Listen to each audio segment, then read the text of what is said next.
नमस्कार, city post live में आपका स्वागत है। आपके साथ मैं हूं ऋतुराज। आज बात बिहार की उस सीट की करेंगे जिसे आरजेडी का अभेद किला कहा जाता है। जी हां, हम बात कर रहे हैं पटना जिले की मनेर विधानसभा सीट की, जहां भाई वीरेंद्र का दबदबा 3 चुनावों में लगातार कायम है। भाई वीरेंद्र ने 2020 में बीजेपी के निखिल आनंद को हराकर हैट्रिक लगाई थी, लेकिन क्या इस बार मनेर विधान में वही पुराना समीकरण चलेगा या बदलेगा जनता का मूड? तो आइए इस पूरे मुद्दे पर विस्तार से जानकारी देंगे चीफ एडिटर श्रीकांत सर। तो जी हाँ सर, पहला सवाल यह है कि मनेर सीट को आरजेडी का गढ़ क्यों कहा जाता है? देखिए, मनेर को आरजेडी का गढ़ इसलिए कहा जाता है कि यहाँ यादव मतदाताओं की संख्या बहुत ज़्यादा है। वही निर्णायक भूमिका में है और लगभग 3 लाख वोटरों में से 1 लाख यादव हैं और यादवों की गोलबंदी हर बार चुनावी नतीजे तय करते हैं। 2015 और 20 दोनों चुनाव में भाई वीरेंद्र ने बीजेपी के उम्मीदवार को बड़े अंतर से हराया। लगातार 3 जीत ने आरजेडी की जड़ें और मजबूत कर दी हैं, लेकिन इस बार फिर से बीजेपी ने निखिल आनंद को मैदान में उतारा है और महागठबंधन में जिस तरह से घमासान मचा हुआ है, आरजेडी में जिस तरह से बवाल मचा हुआ है, भाई वीरेंद्र के लिए भी थोड़ी मुश्किल है। सर, भाई वीरेंद्र की लगातार हैट्रिक जीत का असली कारण क्या है? वही बस गोलबंदी है यादवों की संख्या ज़्यादा है। वो लालू राबड़ी के पक्ष में हमेशा गोलबंद रहते हैं।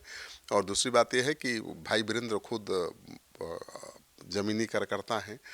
स्थानीय पकड़ उनकी मजबूत है, कार्यकर्ताओं से गहरा रिश्ता है और जनता के बीच सुलभ उपलब्ध होने की छवि है उनका।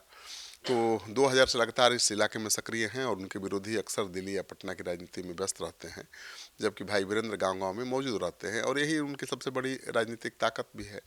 लेकिन इस बार एनडीए और महागठबंधन के बीच आप देखेंगे अगर ओवरऑल बिहार में, तो स्थिति बहुत नाजुक है। महागठबंधन में तो अभी तक सीट बंटवारा ही नहीं हुआ है, उम्मीदवार आपस में ही टकरा रहे हैं, तो इसका फ़ायदा बीजेपी उठा सकती है। क्या बीजेपी के निखिल आनंद जैसे चेहरे आरजेडी के इस किले को हिला सकती है? अब ये कहना बड़ा मुश्किल है। निखिल आनंद भी पढ़े लिखे हैं, बौद्धिक और मीडिया फ्रेंडली चेहरा है, मीडिया से ही आए हैं। लेकिन मनेर की राजनीति जाति ज़मीन पर टिकती है, हालांकि वो भी उसी जाति से आते हैं। जब तक यादवों का कोर वोट बैंक एकजुट रहेगा तब तक तो मुश्किल रहेगी बीजेपी की। लेकिन अगर पढ़े लिखे हैं, पढ़े लिखे यादवों ने, युवाओं ने उनका साथ दे दिया तो भाई वीरेंद्र की मुश्किल बढ़ा सकते हैं। और बोलना भी जानते हैं, बहुत व्यवहारिक हैं, मीडिया में काम कर चुके हैं टॉप लेवल पर। तो बीजेपी को यहाँ बीजेपी की सीट जीतने के लिए केवल यादव वोट बैंक में थोड़ी संधि चाहिए, क्योंकि स्वर्ण वोटरों की संख्या भी बहुत कम नहीं है यहाँ पर। हाँ, अति पिछड़ा वोटरों की संख्या ठीक ठाक है, तो अति पिछड़ा तो बीजेपी को वोट देते ही हैं। अति पिछड़ा का वोट मिल जाए और यादव वोट बैंक में संधमारी थोड़ी बहुत हो जाए तो जीत हो सकती है। अभेद किला भी भेदा जा सकता है। कभी मनेर में कांग्रेस और जनता दल का दबदबा था, आज समीकरण पूरी तरह कैसे बदल गया? वो तो समय के साथ राजनीति बदलती है, परिसीमन से भी राजनीति बदलती है। और 1980-90 के दशक में कांग्रेस और जनता दल का वोट आधार ऊपरी जातियों दलितों में ही था, लेकिन लालू यादव के उभार के बाद यादव और मुस्लिम वोटों का गठजोड़ बन गया, जिसने मनेर का पूरा समीकरण बदल दिया। अब यहाँ आरजेडी की राजनीति संस्कृति ही स्थानीय राजनीति की पहचान बन चुकी है। तो आरजेडी को मनेर से हराना बहुत आसान नहीं है, लेकिन असंभव भी नहीं है, क्योंकि आरजेडी में भाई वीरेंद्र बहुत तल्ख तेवर वाले नेता हैं और उनकी पार्टी के लोग ही, खासतौर पर लालू राबड़ी के परिवार के लोग ही उनको बहुत पसंद नहीं करते हैं। नहीं तो 4 बार 5 बार जो विधायक जीता चुनाव, उसको मंत्री नहीं बनना चाहिए, उसको महत्वपूर्ण जिम्मेवारी नहीं मिलनी चाहिए, कभी नहीं मिला। तो उनके लिए चुनौती तो लालू परिवार भी है।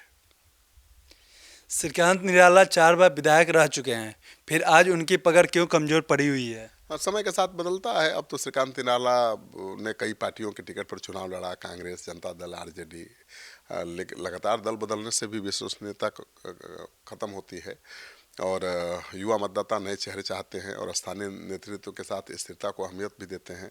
निराला का पारंपरिक नेटवर्क अब उतना सक्रिय नहीं है और निखिल आनंद आए हैं तो युवा हैं, तेज तर्रार हैं, पढ़े लिखे हैं, पत्रकार रहे हैं, तो मुझे लगता है कि वो ज़्यादा मजबूत साबित होंगे।